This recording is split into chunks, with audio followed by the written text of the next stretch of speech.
Welcome to Covenant Conversations, a space designed to foster authentic dialogue, deeper understanding, and meaningful connections. In a world where many relationships become transactional, covenants call us into something deeper: commitment, trust, grace, and mutual responsibility. Let us begin today's conversations. Hi, good day. Welcome to Covenant Conversations. I am Karen Brown. And I am Shamelia Dawkins Brown. And today we will be looking at a covenant of choices.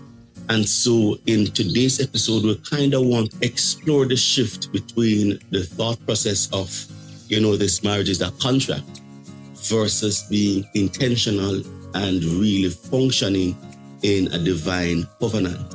Now, when you explore the Greek word for a covenant, it means to be set apart.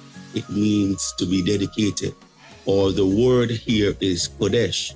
And so it really speaks to the fact that marriage isn't just a social union. It is a sacred place, a place where both individuals indicate that they are dedicated, that they are exclusive one to another. And God has a way of really looking at things that he considers to be a covenant, right? When you look in the book of Daniel, the Bible tells us that there was this king that was named Darius, and he took the sacred items that were dedicated to the use of God. He started using these vessels that were dedicated, that were in covenant to God. And he started drinking from them and having a party with them. And that very same night, he saw a hand writing on the wall. And, to summarize it, it says you have been tried, you have been tested, and you have been found wanting. And that very night, King Darius died. There was another man in the Bible called Uzzah. And David had decided that he was going to, instead of having the Levites carry the Ark of the Covenant, he was going to put them on oxen. And as the oxen were walking, they stumbled. And this man, Uzzah, he decided that he can't allow the Ark of the Covenant to fall. And so he went and he touched it. And he died there on the spot. He was someone who was not dedicated. He was someone who was not consecrated. He was not someone who was covenanted to touch this item. And so when we look at the fact that, one, we sing the song Yahweh, the covenant-keeping God, we are speaking from this perspective that, listen, this marriage, this union that we have, is something that is a covenant, something that is dedicated. And it is from this premise that God looks at what we do and what we say when we get into covenant with him, both in marriage, in ministry, and in other spaces. So when we speak now from this perspective of understanding covenant, what are some daily practices that we can have to ensure that there is prioritizing of the spouse, where there is this concept of forgiveness, and there is the concept of unconditional commitment. And, I have my wife here with me, Shamelia, and we are really going to explore what is this covenant? What does it mean to prioritize your spouse? Does prioritizing mean that I am trying to fit my wife or fit my husband into my day? Or does it mean that I make concerted effort to have them as a part of my thought process, as a part of the things that I engage in? What am I doing? What does this really look like? Right. So we have begun the conversation with the fact that marriage essentially is a sacred space, right? And we got some examples of holiness. And so some persons may say, okay, then if it is sacred, how does righteousness, how does Christian expectations, how will those unfold within the confines of the marriage covenant, right? And so because it is a sacred space, the Lord intends for example, for a lot of persons says, okay, well, the bed is undefiled, right? And because it is undefiled, you can do practically anything within the marriage bed. But the truth of the matter is that the space being such a sacred space, meaning that the sexual act only can be shared between the husband and the wife. Therefore, in the confines of the Christian marriage, which is the type of marriage that we are promoting and the type of marriage that we are here representing, within the confines of that marital bed, it is a sacred space. So the space can only be shared with the husband and the wife.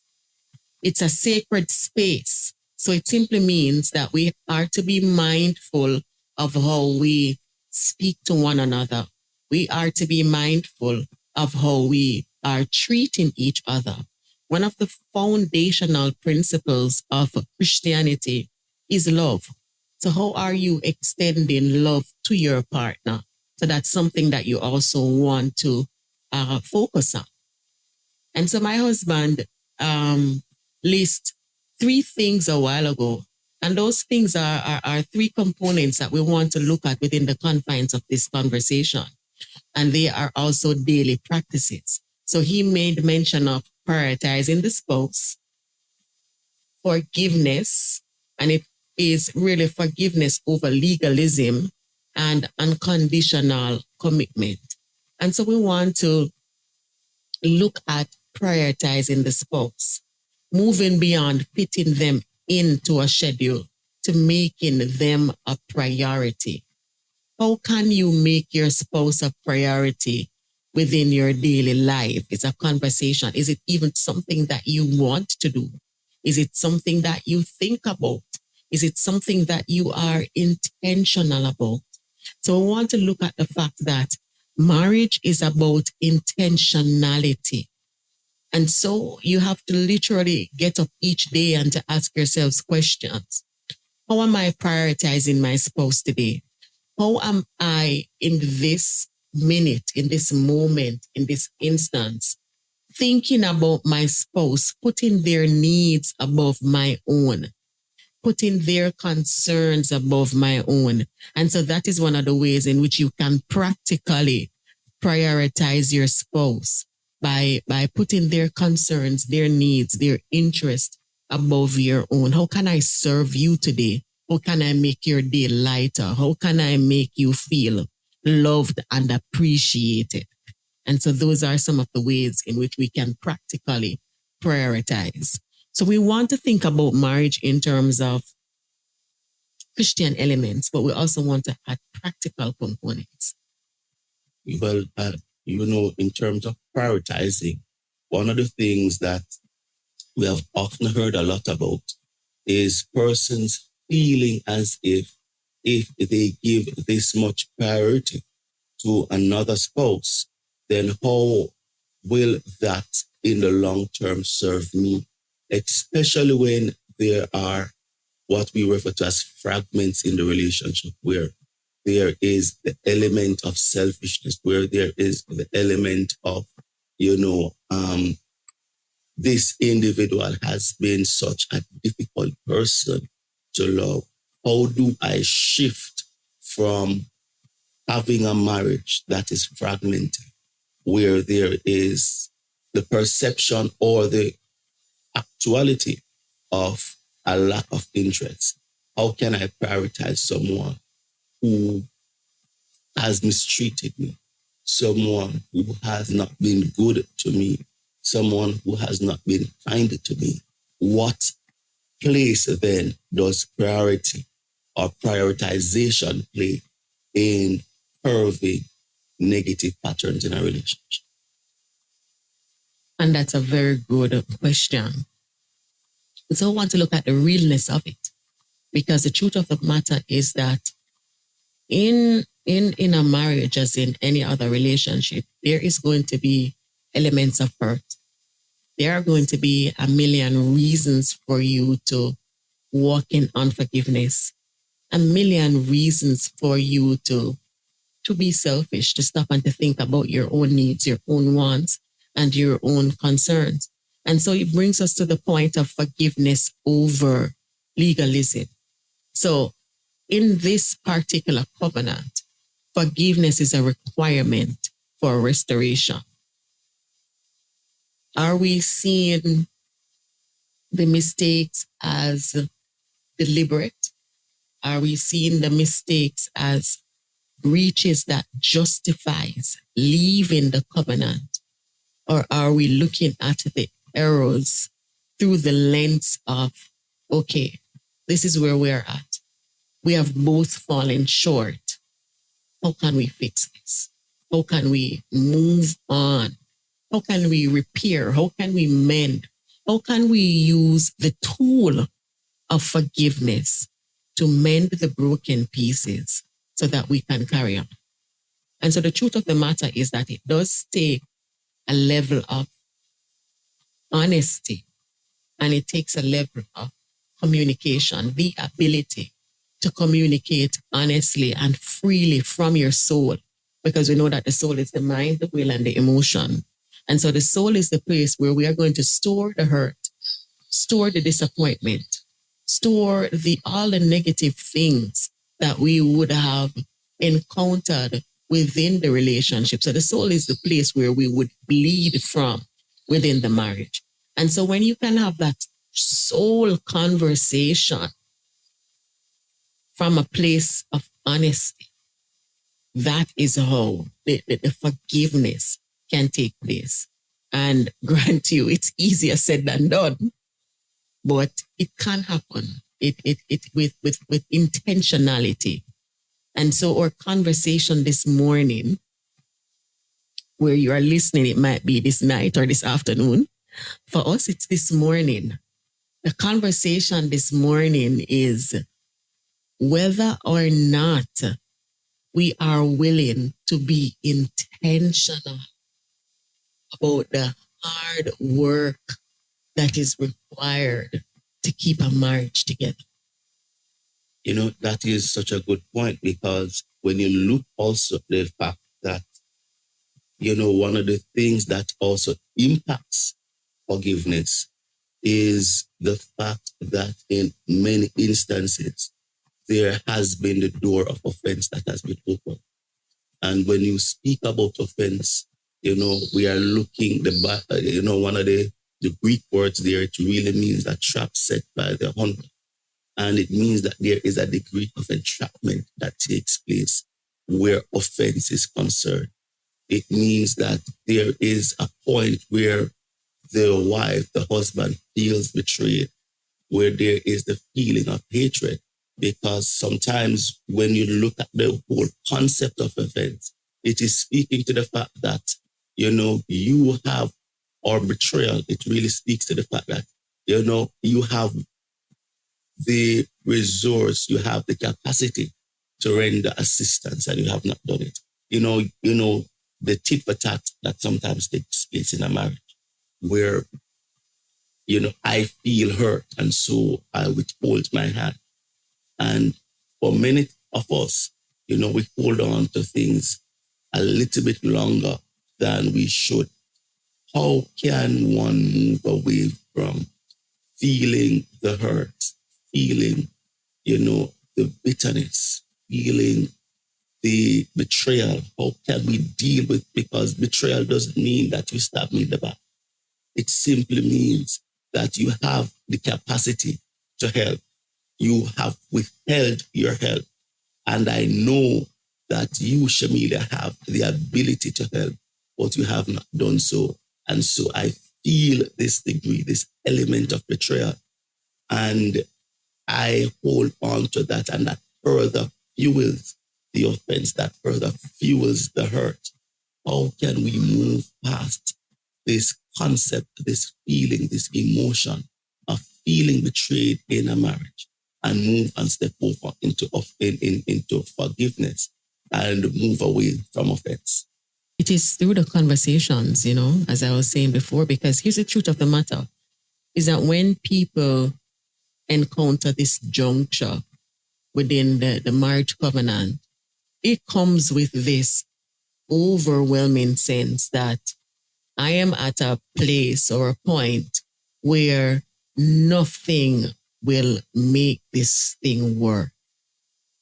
I am at a place, I'm at a juncture where they feel literally like it's impossible to move beyond those steps. And so sometimes we have to bear in mind that it's the small steps, it's the little things that can actually get us to move beyond these things. And so we can do a deep dive search. What exactly am I offended by? And after having identified that offense, what are 3 things that I can do to fix how I am feeling about this particular situation? Okay, so for example, let us give an example. If it is that I am offended because of how you speak to me, and when you speak to me, I feel this sense of inferiority, I feel this sense of judgment, and then you turn around having done that, and I feel as if you have now betrayed me by withholding something from me. Say you withhold intimacy from me, or you withhold your finances from me. And I see that now. So first I was offended because of how you spoke. And then I see where your actions now are in alignment with the way in which you would have spoken to me. And I now not only feel offended, but now I feel betrayed. What does a conversation like that look like? It's a very good point to look at. First of all, the conversation can look at we begin from the how you were spoken to, and the exploration can be what was your meaning or intent when you said all the things that you said to me. And another thing that we can look at with that conversation is the tone. So the person can say, I meant X, Y, and Z. And then if there was a tone that accompanied that conversation, you can look at what was said with the accompaniment of the tone and try to ascertain the meaning that is coming from the individual. Mm-hmm. Because when it comes on to conversation and how we, you as a communication specialist has always said, we have to be very careful of the transmission, of the message. And so I can be standing on one end, and that happens a lot with males and females because we think so differently and we speak differently. And so you are at one end speaking, but another message has been transmitted. You know what I mean? And so I honestly believe that the Lord had those differences in mind so that we can always go back to the meeting place of discussion, that meeting place of understanding, that meeting place of humility. You know what I mean? And so it is that constant dialogue. And why did I say constant? Bear you in mind that I'm saying it's a common thing that happens in marriages because men and women are so different, whereas the messages that are being sent from one end are transmitted differently or received differently on the other end. And so there is a constant conversation that must take place in marriage, that constant dialogue that has to take place to ensure that the common ground is established. And so with instances like those, then if one person is being offended because of words that are being spoken or tone, then there has to be a conversation to say, hey, these words that are being spoken are offensive to me. This tone that is being used is offensive to me. And so grace and time has also needs to be given to the individual because they would have to learn a new way of communicating, learn a new way of expression, also explore internally the reason they communicate in that manner. And also explore as well the reasons why another would receive the message the way, because many times we don't understand that our differences in upbringing impacts how, one, we communicate, and two, how we receive the message that is being communicated. So what then does unconditional commitment look like, even in the midst of the miscommunication, the offense, the feelings of betrayal? What role does unconditional commitment play in understanding and standing firm in a covenant, even when there is the fluctuation of feelings and emotions? So, that's a very good point, because how do I remain committed to you when I'm carrying all of this hurt, when I'm carrying all of this resentment, when I am just feeling just broken, and my brokenness is now attributed to the very covenant that I have to be committed to? How does that really work? What does that look like? It goes back to forgiveness and to have an understanding. Are we dedicated to the space, to working it out? And we want to look at this dedication separate and apart from abuse. Right. All right. So you have to be very. Yeah, we have to be like really, really careful. And clear. So we are not saying that you should remain committed if you are being verbally abused, because that's different from transmitting a message and it's not being received clearly. Or understood. Verbal abuse is when I am deliberately, maliciously, with full intent, using my words to tear you down, to break down your self-esteem, to break down your self-worth, and to make you less than a human. So we want to be very clear about saying something when you're angry versus, being intentional about abusing and destroying your spouse with your words or with your actions. So we're not talking about that. If you are in a marriage where that is taking place and that partner refuses to change, that's an open door to leave. That's an open door for you to get out of that situation with that person, because that person is now abusive. And nobody, this is just my opinion, because there are a lot of persons who don't believe in divorce, but you are not required to remain in a covenant that is intentionally breaking you, destroying you. Because we have to also, just for clarity, insert here. The Bible tells us something that is very clear. The thief comes not but for to what? To kill, to steal, and to destroy. And so in matters of abuse, right, it comes to kill your self-worth, kill your self-esteem, kill your confidence, kill your value, right? And then the next stage is to now destroy how you see yourself, right? And it has come to steal your peace. It has come to steal your happiness. It has come to steal your hope. So when we look at it from that perspective, you see that when it comes on to matters of abuse, it is the manifestation of the devil himself in the relationship, coming to kill, coming to steal, coming to destroy, right? And so we are not entertaining that concept in the space of covenant. If there is that sort of a manifestation and say it is something that has been new, the first thing you do is to seek it. How do we, in a marriage, talk about the covenant versus convenience? Am I in the marriage because of what I can get out of it? Or am I in the marriage because we am with the intention of building each other?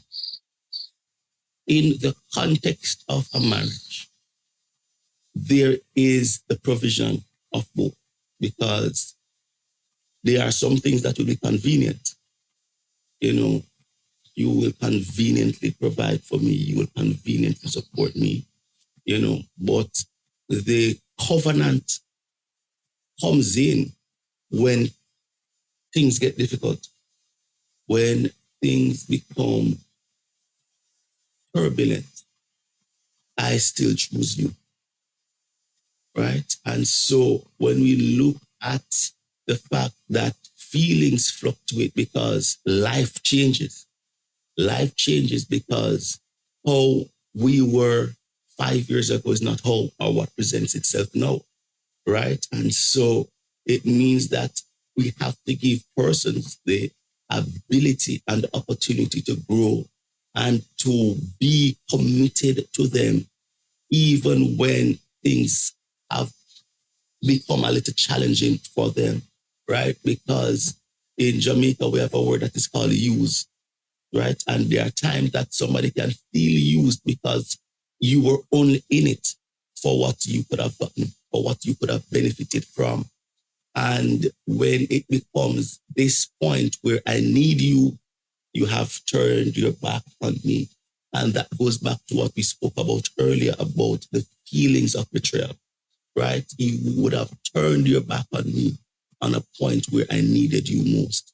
And we see where many relationships, when things change, when things become difficult, when seasons change, then the love fades. But a covenant in itself far supersedes the feelings of love. It far supersedes the feelings of need. It is saying, listen, there is no emotion here. What you have said, right, is what you are required to do, is what you are required to fulfill. And so if you're in a relationship now and you would have seen where, things would have changed, your wife, for example, she would have gained some pounds because she would have had your children, that is not an opportunity for you to look through the shopping window and say, listen, I want a new model because things are not what they were. She was not at the size 0 that you would have picked her up at. It means that, if your husband has gotten a beer belly and you're accustomed to a 6-pack, that does not give you the opportunity to say, in this covenant, that it is time for us to part ways. The person may not be as financially able as they would have in the past. In the in the context of unconditional commitment, it means that we still proceed, we still move forward. Job 17 and verse 9 says the righteous keep moving forward, irrespective of what presents themselves, the opportunity, the finances, the outlook. The person may have met in an accident and things would have changed for them. The covenant still says remain committed, remain steadfast, right? Until death do us part. So we have to look at the fact that marriage, love within a marriage is a choice. And that choice means that I would be kind. Yeah, I can be kind to you in spite of how I am. I can continue to do my duties in spite of how I am feeling. And the truth of the matter is, we spend so much time focusing on the romantic feelings that will certainly fluctuate, that we don't get to the point of practicality. How can I practically walk through, the varying dimensions of marriage and to stay committed in spite of the challenges? How can I be committed while consistently working on the issues and the concerns without it seeming like it's a burden that is coming with this particular. And that brings us to the end of today's broadcast. And we want to tell you thanks for tuning into Covenant Conversations.